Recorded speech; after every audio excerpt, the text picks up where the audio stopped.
Do you ever feel like angel investing is a boys' club that you never got the invitation to?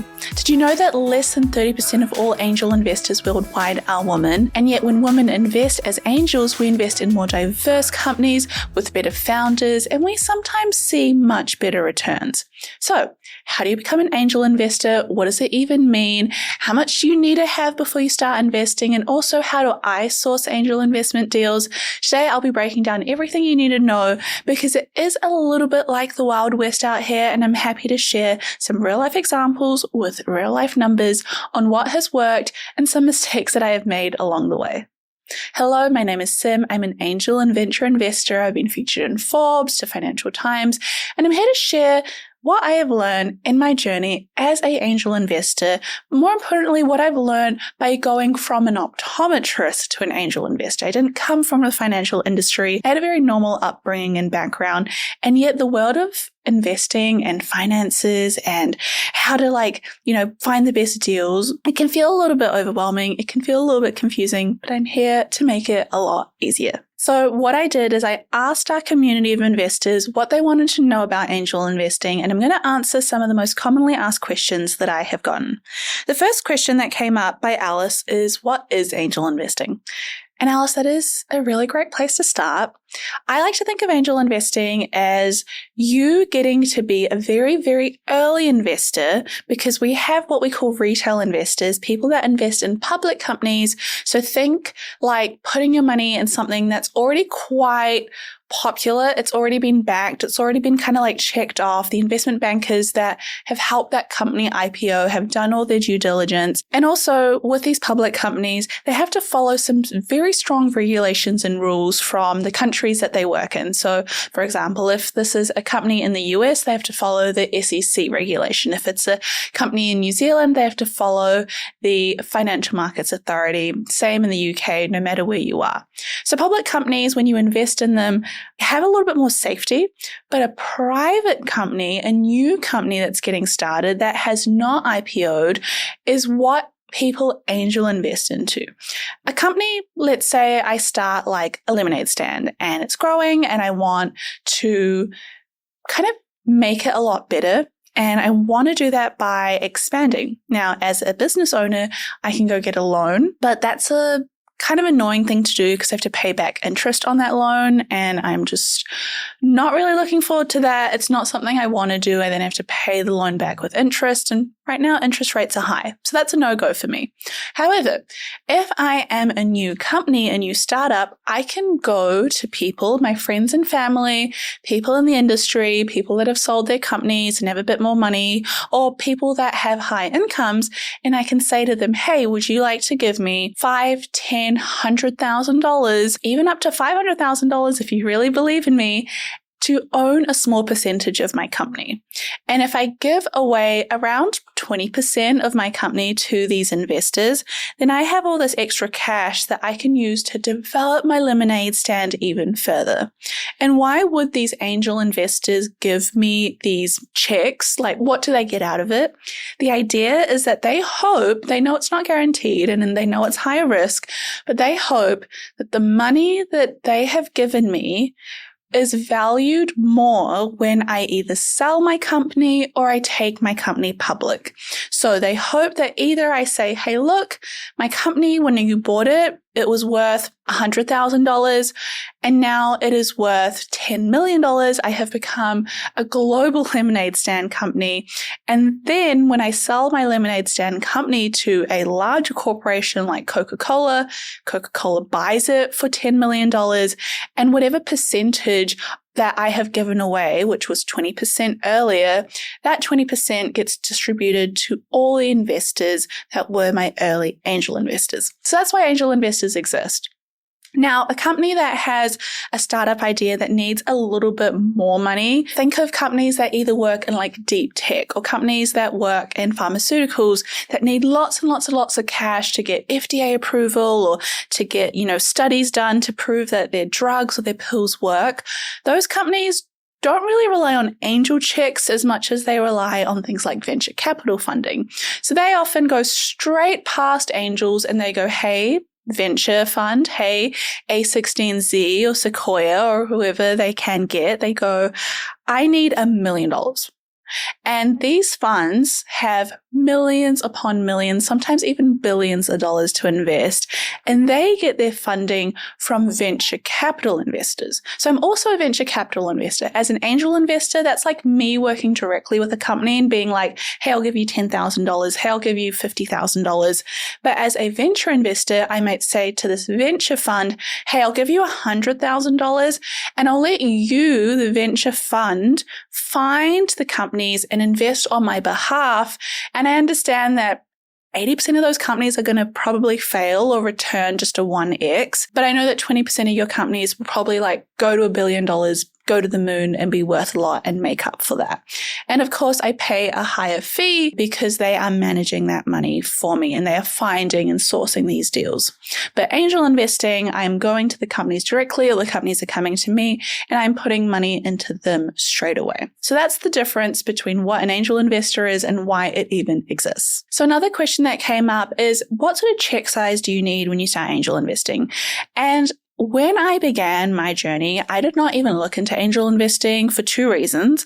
One is you have to be an accredited investor or an institutional investor, and that often means you have to have either a certain net worth or you need to show a certain salary. And this number is different across different countries, like America has a different standard to Australia, to the UK.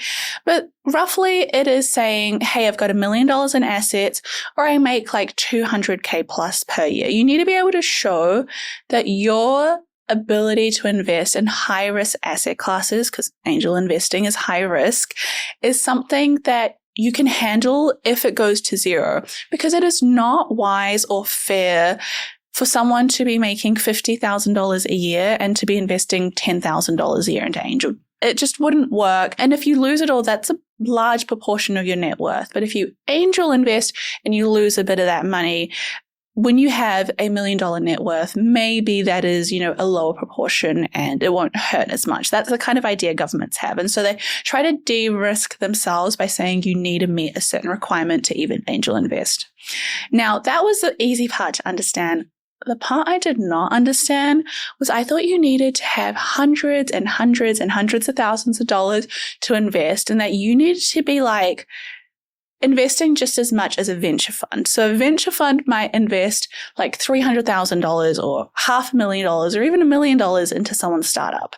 And I thought I had to compete with them to angel invest, which now sounds so stupid because that is insane. I'm not going to put like $100,000 into one company. That is way too much of my net worth to be playing with. So my idea behind it was actually I can invest with just $5,000, $10,000, sometimes a bit more, but around the $10,000 mark is where I've been really comfortable with my angel investing.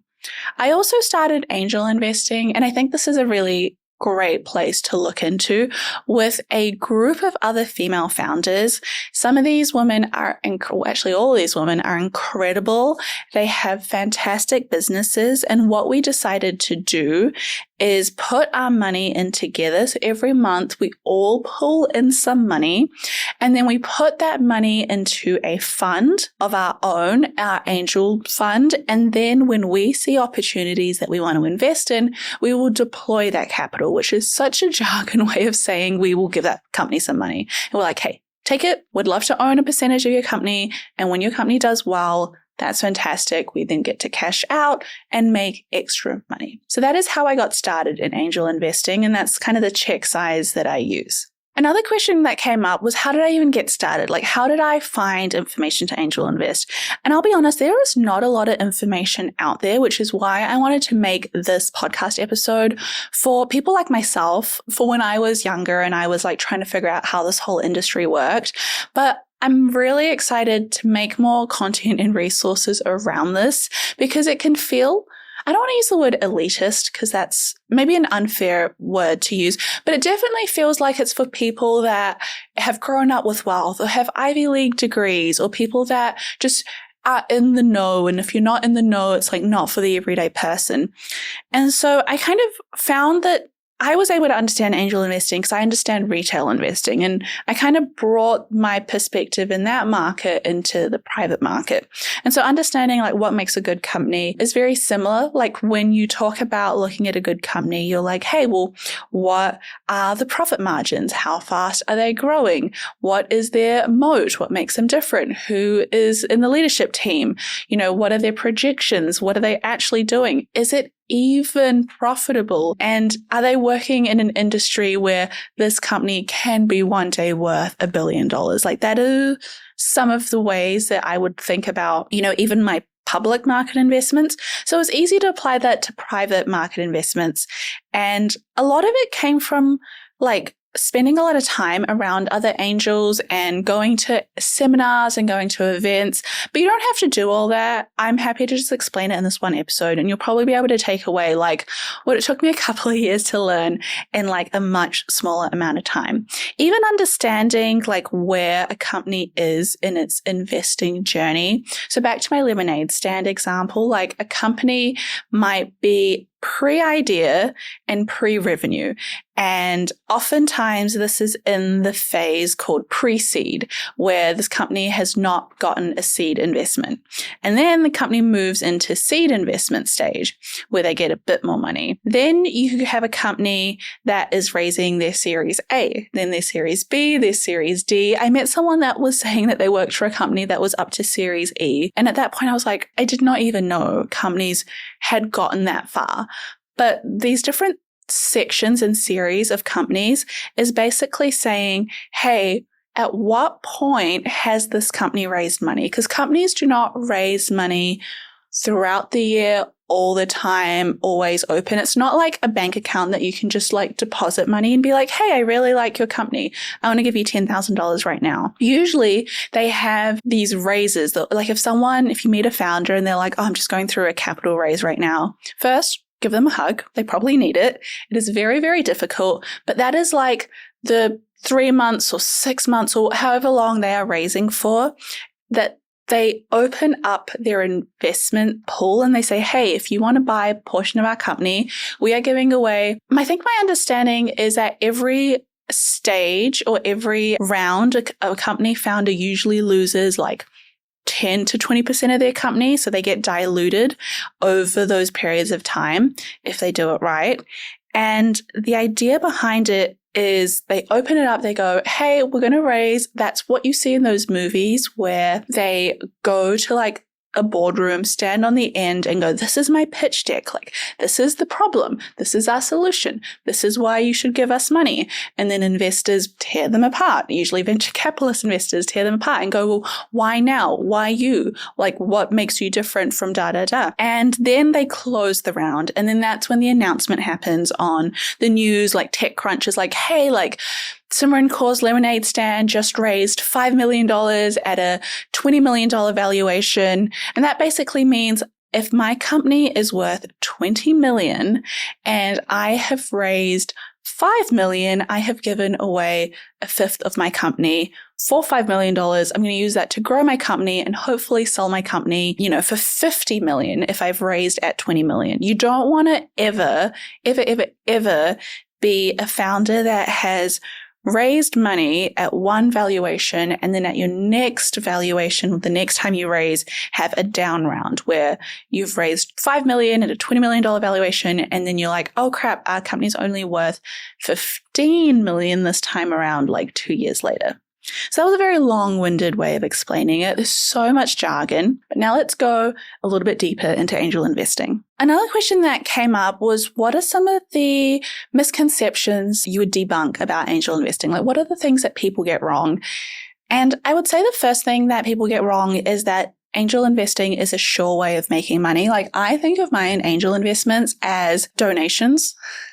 Because there is a chance that if I pick right, I can see like a 10x or a 100x. And I've met people that, I like meet someone at a birthday party and afterwards someone else will say to me like, hey, that person like put $100,000 into this company and then that company sold for hundreds of millions of dollars and that person turned like 100K into 30 million and now they're chilling. They're literally just like, they have nothing to worry about. And that is obviously the dream and the goal, and like how nice would that be? But when you're taking an investment style where you can turn something like $100,000 into 30 million, that is obviously a much higher risk investment class. And therefore, the likelihood of that happening also drops significantly. It is much more easier to invest $100,000 into the public markets, into a broad market index fund like the S&P 500, and just ask for like a 7% return every year.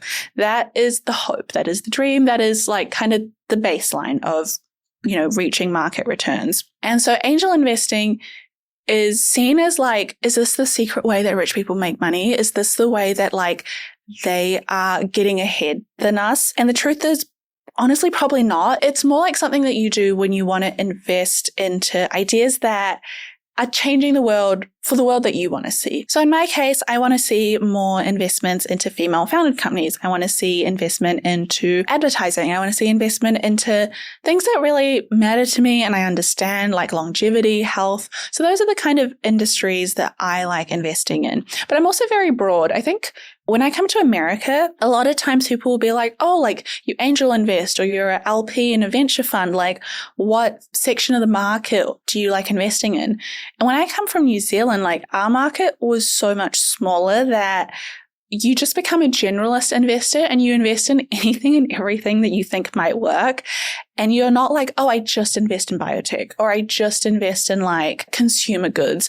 I think my background of like what I enjoy is consumer. So I like D2C brands, like direct to consumer brands over like B2B SaaS, like business to business software as a service products. Like those just do not excite me. And I understand consumer as an industry so much better. But you might be someone that like worked in a large corporate. And so you understand business to business dealings a lot better. And maybe that might be what interests you. So it's also just about finding what you enjoy and what kind of edge you have. But there is nothing wrong with starting out and saying, hey, I'm a generalist. Like I'm happy to understand anything and everything.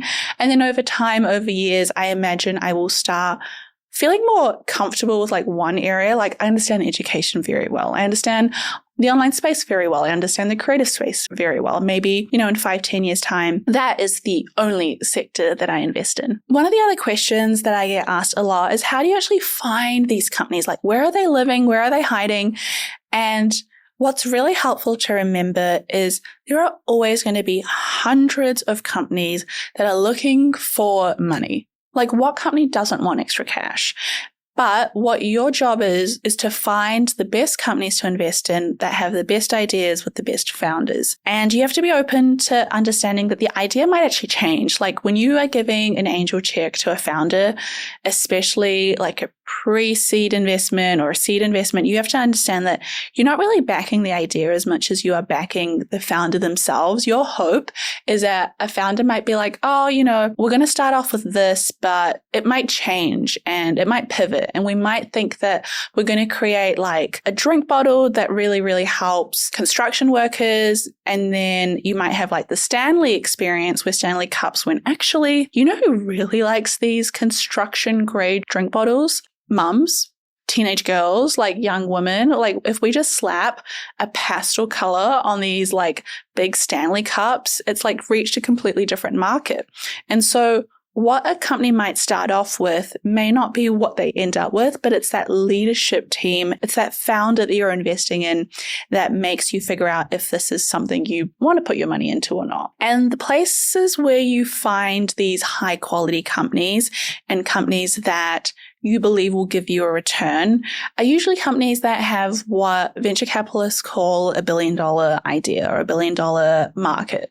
You don't want to be investing in a company that can only help a very small number of people, because then that means the total addressable market or the TAM of that market is a small number of people. And so if you give them $5,000, $10,000, you might not get any of that back, or you might just make, a couple of $100 on that return.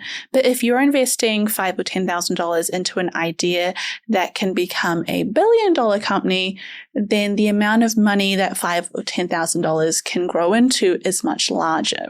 So how do you find find these companies that start small and can grow into much larger items. I found that some of the best places to look for these is actually finding like your local venture capital firm in the country you live in or the city you live in. And oftentimes they will have like an arm of their company, which is for angel investors. And they will say, hey, we are investing into these 5 companies. We're going to put our fund into these companies. We're going to put like $1 million into them. And if any angel investors want to pick up some of these shares, you're welcome to join in. So that's actually one of the ways that my angel investing syndicate, we invest in companies. We often get deals from the venture firm that we invest through. And so if a founder goes, hey, like venture firm in New Zealand, I want to grow this startup and I need $2 million to do it. Maybe that firm gives them $500,000 and another firm gives them, another $500,000. Another firm gives them another $500,000 and then they still need $500,000. And that's where all the angels kind of put in their $10,000, $20,000, $100,000 checks and make up the difference of the raise. And then the raise closes and then the announcement happens like so-and-so raised $2 million at a $10 million valuation. Another one of the questions that came up is there a timeline of when you should expect to see this money back? And I think this is a really important part about angel investing that I would consider a downside and what makes it maybe like an investment style that you do further along in your investing journey rather than when you first start off investing. And that's because angel investments are often quite illiquid, which is kind of in the name. It's not liquid. If I needed to cash out my $10,000 in the S&P 500, I could probably like submit it today and I'd have that money in my bank account in like 2 to 3 days. If I wanted $10,000 back from my angel investment that I made with a company, I would have to ask someone else to buy my shares off me as secondaries, where I say, hey, do you want these shares of like company A? I need the cash. I don't want it anymore. And I can ask other angel investors. I can ask the founding team. I can ask like anyone, but it's very, very, very unlikely that at the time that I need that money, that there will be someone available at the exact same time that's like, oh, I really want to buy $10,000 worth of this company's shares. So it is a lot harder to pull your money out. And oftentimes when I am putting money into these, I'm expecting like a 7 to 10 year wait before I see returns. It's unsurprising if you're waiting like 12 years or, even up to 14 years if you've started at the very beginning of a company's journey. And so you're not angel investing to be able to like purchase your first house. You're not angel investing to be able to, like retire within 5 years. You're angel investing to hopefully make a much larger return on the amount of money you have, but you're also taking on a much larger amount of risk. And so it becomes part of your overall investing portfolio, but it's often a much smaller part of your portfolio, maybe 5 to 10%, and it falls into a lot more of a riskier asset class for you. And so you start to figure out, well, okay, I've got my bonds, I've got my shares, I've got my real estate portfolio, and now I'm also looking to angel invest. But by no means is it a investment style where I'm like, this thing is a secret thing that's going to make me rich tomorrow. And it's like the thing that rich people are hiding from the rest of us. And like, this is the like golden ticket to success. I wish it was, but it's more of a portion of an overall more balanced investment portfolio. Another question that keeps coming up that someone recently asked me is if I've had any angel investments that have gone to zero. And thankfully not yet, but I think that is less to do with me being like a fantastic investor and more to do with the fact that the timeline for me to see a return has not occurred. I've not been angel investing for 10, 15 years, and therefore I haven't had a chance to see, like touch wood, but none of the companies I've invested in have failed or gone to zero. But I also don't see that as a win. I see that as I just know some of these companies that I've invested in will not work out. And that's okay. That's kind of part of the game. Like you do expect 80% of the companies you invest in to fail, and then you expect 20% of them to do very, very well. So if I've invested in 10 companies, about 8 of them will probably like either just return back the money I gave or maybe even lose me some money. And 2 of them will like do really well, go to the moon. I have 2 that are doing really well and going to the moon. So that actually the math checks out. But those are the kind of investments that you make that you go, oh, okay. I mean, I kind of thought all 10 would do well, but there's a chance that some won't. And when I speak to some angel investors, some of them have had great success. One of them invested really early in ClassPass, and I think she put around, $10,000 and it turned into hundreds of thousands of dollars, and that did really well for her. There was another investor who put some money into Poppy, and Poppy did really well and he did very well. And there's investors that I know that have put money into companies that they've really believed in and were more like social focused and impact focused. And not to say that as an industry that doesn't return well, but rather that founder that they invested in maybe wasn't the right founder and the company didn't do as well. And I have to keep stressing, it's not the idea that I'm like investing in, it's the founder, it's the person. And that is actually why a lot of venture capital firms have this bias towards male founders, which is, in my opinion, completely unacceptable.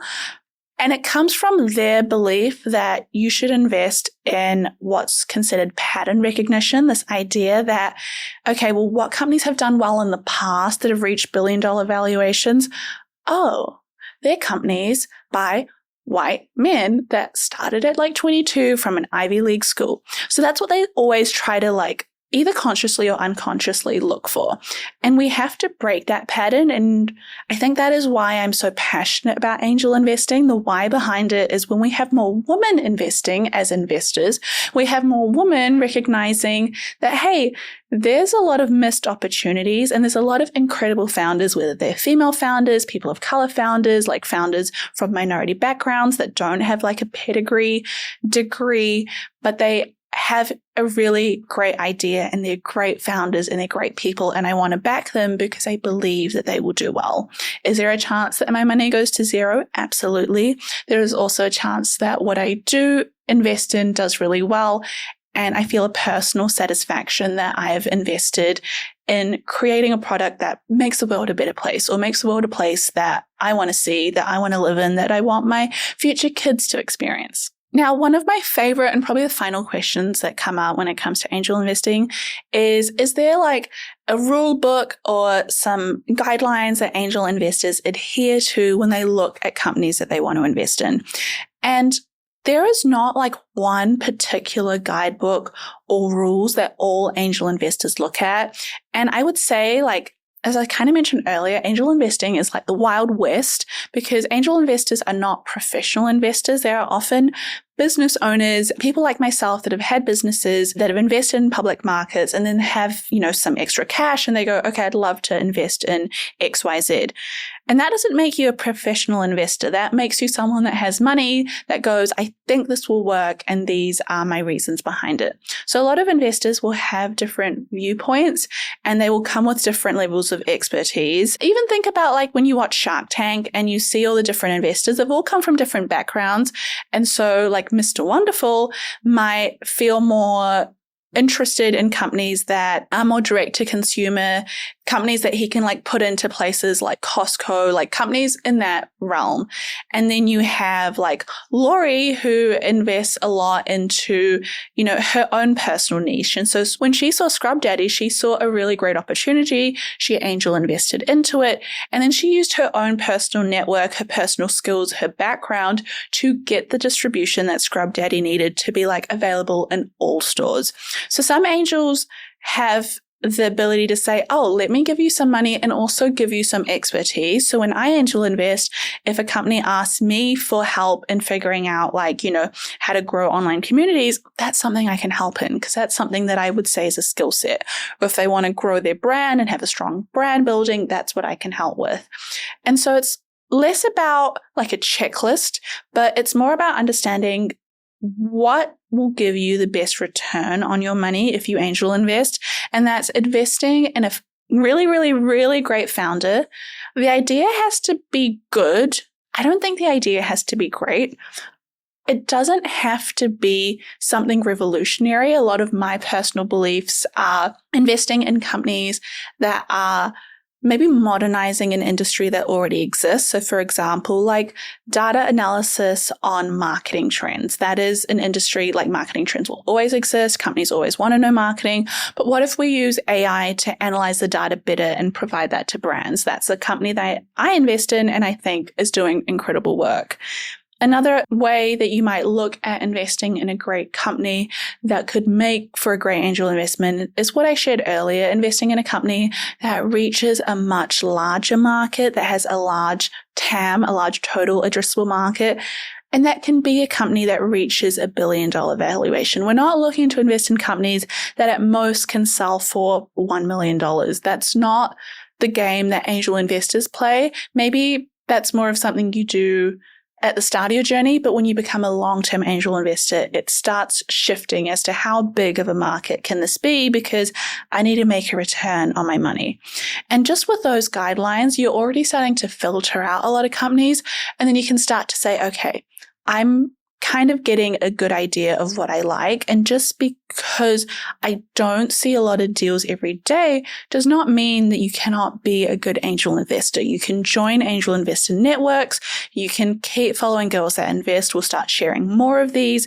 You can also just, surround yourself with people that are interested in this industry. So go to seminars, go to events, turn up to webinars, listen to podcasts like these, like do whatever it takes to immerse yourself. Because if I have noticed one thing about angel investing, it is unfortunately a very who you know industry rather than what you know industry. But the what you know gets you in the door. So first, it's like getting that education down, and then it's actually turning up, showing up, putting in the time and effort. And at the end, you get to say, hey, my name is Sim and I'm an angel investor. And that's a pretty amazing feeling to be able to know that you are using your money to grow businesses that you really believe in, that is creating a world that you want to see. And that's what I believe like your financial abilities can achieve when it comes to activism, when it comes to voting with your money, because I truly believe money is power and we all deserve to have enough of it to kind of shape the world around us. So with that, I hope you found this episode helpful. If you have any other questions about angel investing, just comment them below. Let me know. I'm always happy to answer them. And if you want a part 2, I can definitely do that as well. All I ask is please take a screenshot, put this on your Instagram story, tag us. It means the world when we can reach more people. If you're watching this on YouTube, please subscribe so we can again reach more investy besties that want to learn how to grow their wealth, because what is better than more of us having the ability to have financial freedom? And with that, I'll see you next week.